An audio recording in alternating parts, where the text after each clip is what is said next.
It's 3 a.m. on a cold October morning in 1250 CE, and you're a 25-year-old peasant farmer in rural England. You stumble out of your cramped one-room dwelling, its wattle and daub walls barely keeping out the autumn chill. Your breath forms clouds in the darkness. You haven't had a substantial meal in 2 days because last month's grain stores are running low, and you're about to spend the next 14 hours working in your Lord's fields before you can even think about tending your own strips of land. Your hands are already cracked and bleeding from yesterday's labor. Welcome to medieval farming life. It's not quite what those romanticized paintings suggest. Today, we're diving into what daily existence was actually like for the farmers who made up 85% of medieval Europe's population. And I'm warning you right now, this is going to shatter any pastoral notions you might have about simple country living in the Middle Ages. We're talking backbreaking labor from sunrise to sunset, crushing feudal obligations, the constant threat of starvation, and a life expectancy that would shock modern readers. Let's start with a day in the life. Because if you think working a 9 to 5 is exhausting, medieval farmers would like a word: your day. From darkness to darkness. The working day began before dawn and ended after dusk. In summer, when daylight lasted longest, farmers started work as early as 3 a.m. and continued until they could no longer see their hands in front of their faces. That's 16 to 18 hours of physical labor, 6 days a week. At Oxford's Richard East Estate in 1298, the recorded obligations for a single villain included plowing and harrowing a quarter acre at his own expense, working every second day for the Lord doing whatever task was commanded, whether carrying, mowing, reaping, carting, building roads, or clearing forests, except on Saturdays and major church holidays. And at harvest time, he had to provide 2 additional men to reap for 2 full days at his own cost. This wasn't occasional help. This was your life, dictated by someone else's needs before your own. The work itself was brutally physical. Plowing heavy clay soil behind an ox team required guiding a wooden plow with an iron blade through earth that fought back with every step. The moldboard plow, introduced in the 10th century, made this somewhat easier by turning the soil more effectively, but it still demanded teams of 6 to 8 oxen, animals that most individual farmers couldn't afford to own outright. This created cooperative arrangements where peasants pooled their oxen, binding them together in communal dependence. After plowing came harrowing, dragging a wooden frame studded with iron or wooden spikes across the field to break up clods and smooth the soil. Then sowing seed by hand, walking the furrows and broadcasting grain with practiced motions, hoping the birds wouldn't devour half your yield before the seeds could take root. Children were stationed in the fields with rattles and bells, their job to scare away the crows and sparrows that could reduce your precious 1-to-5 seed ratio down to 1-to-3. The difference between surviving winter and watching your family starve. The harvest was the most intense period. Every able body in the village worked from dawn until they physically couldn't continue. The Lord could demand additional labor services called boon work during this critical time, forcing villains to harvest the Lord's crops before their own. This wasn't just inconvenient, it was potentially lethal. If your own harvest rotted in the field while you worked someone else's land, you faced starvation through the coming winter. Harvesting meant hour after hour of cutting grain with a sickle, a small curved blade requiring you to bend at the waist and slice each stalk close to the ground, or swinging a scythe in wide arcs that sent shockwaves through your shoulders and back.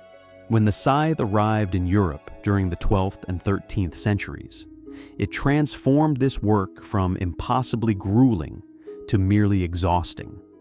Then came threshing, beating harvested grain with a wooden flail to separate kernels from stalks and husks. This happened on barn floors throughout winter, providing year-round work, but also year-round monotony. Finally, winnowing separated grain from chaff by tossing it into the air, letting the wind carry away the lighter debris while the heavier grain fell back down. And what were they growing?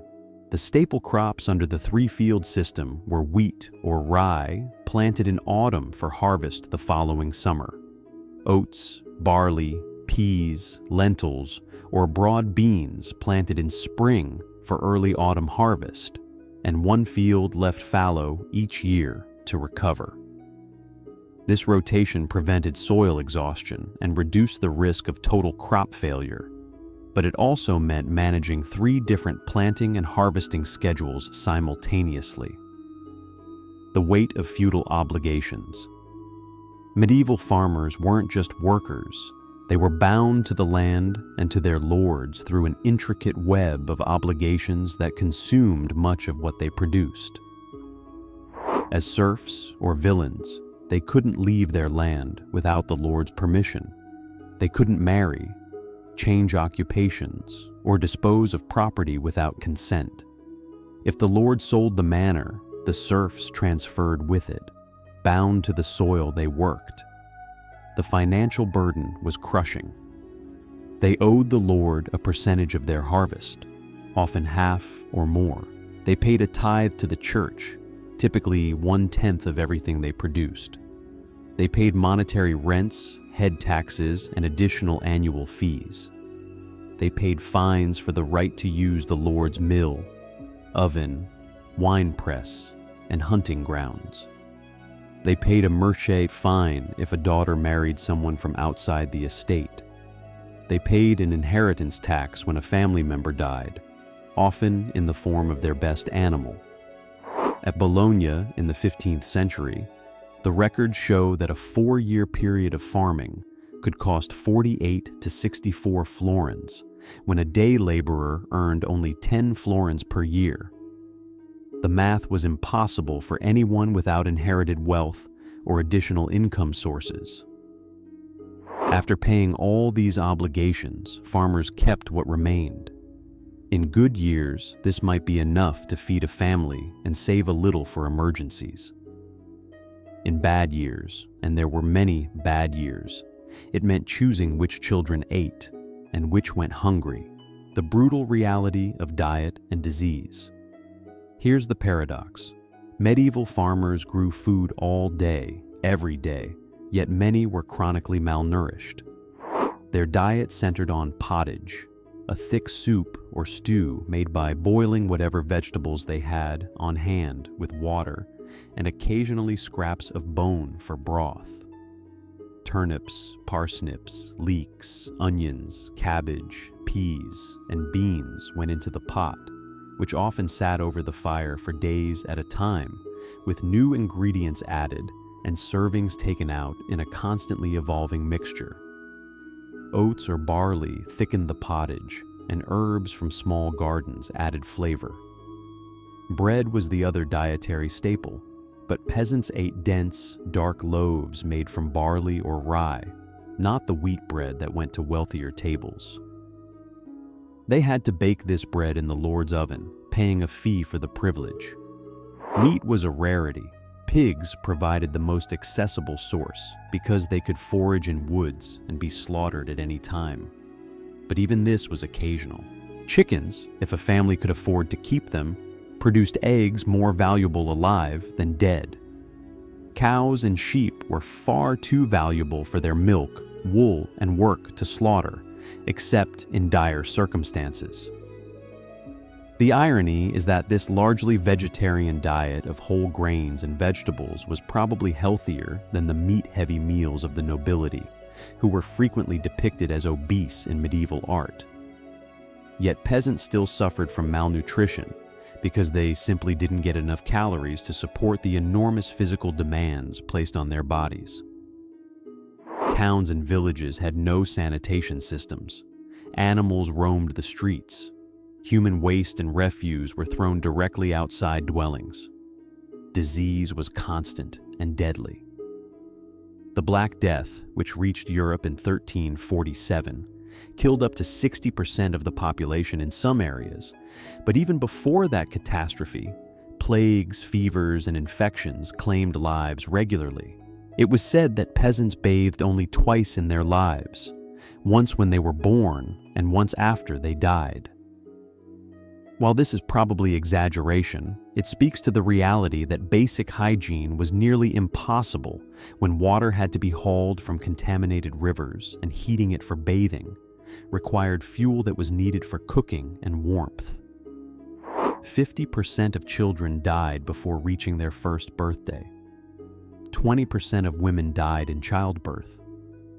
If you survived childhood, you could reasonably expect to live into your 40s or 50s if you avoided disease, accident, and violence, a significant achievement given the circumstances. The rhythm of the agricultural year life followed the seasons with rigid precision. Medieval farming calendars, like the one compiled by Pietro de Crescenzi around 1304, broke down tasks month by month. January and February. Harvest clay from frozen riverbanks for building and repairs. Thresh grain indoors. Repair tools and buildings. Cut and store firewood. Slaughter some livestock to preserve hay stores, salting or smoking the meat for preservation. March. As soon as the ground thawed enough to work, spring plowing began. Spread manure collected throughout winter across the fields as fertilizer. Prepare seed for sowing. April and May, plant spring crops, oats, barley, peas, beans. Shear sheep for wool. Begin milking cows twice daily, morning and evening. Make cheese and butter. Weed constantly as new seedlings emerged. June and July, hay harvest.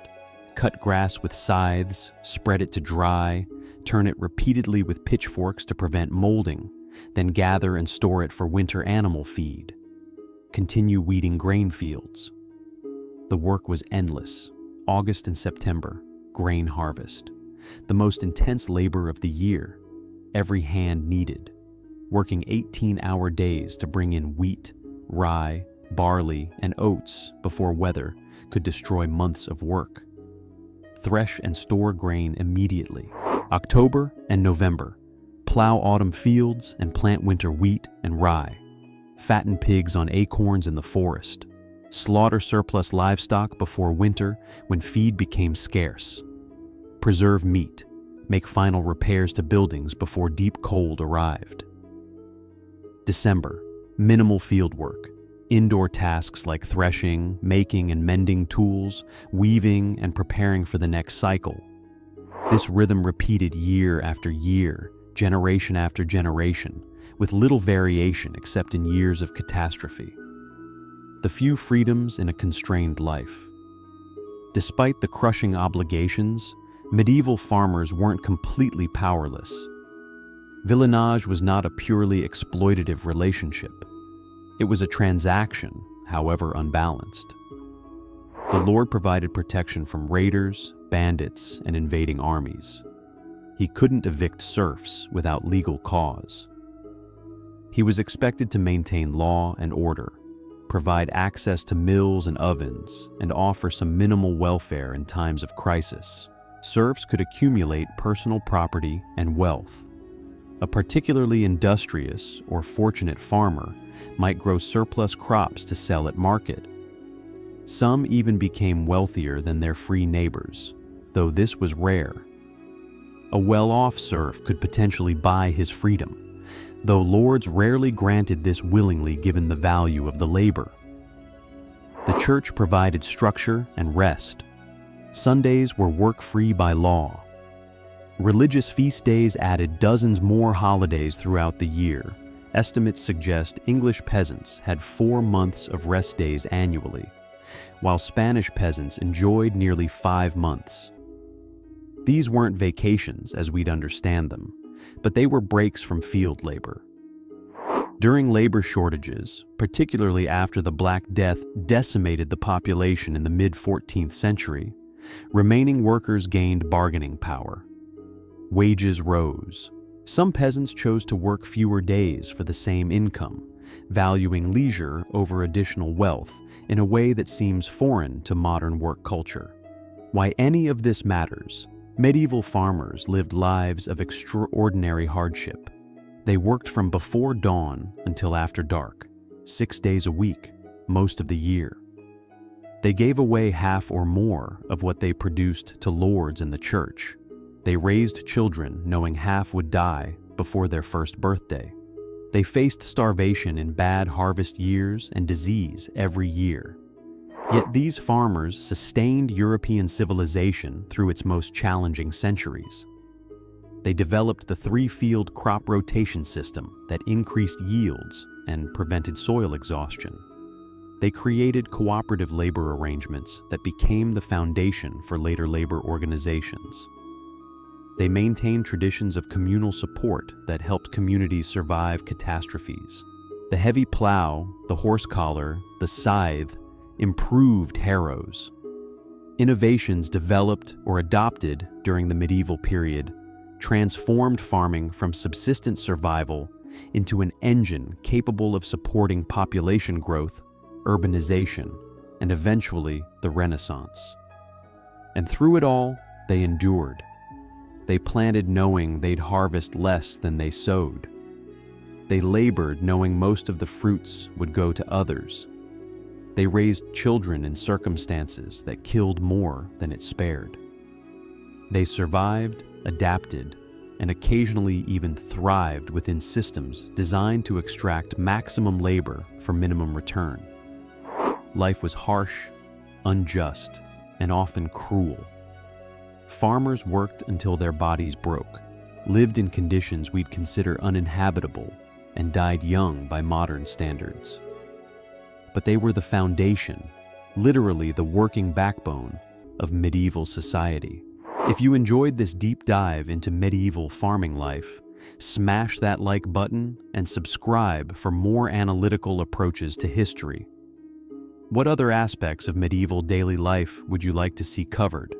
Let me know in the comments below. As always, thank you for watching, and see you in the next one.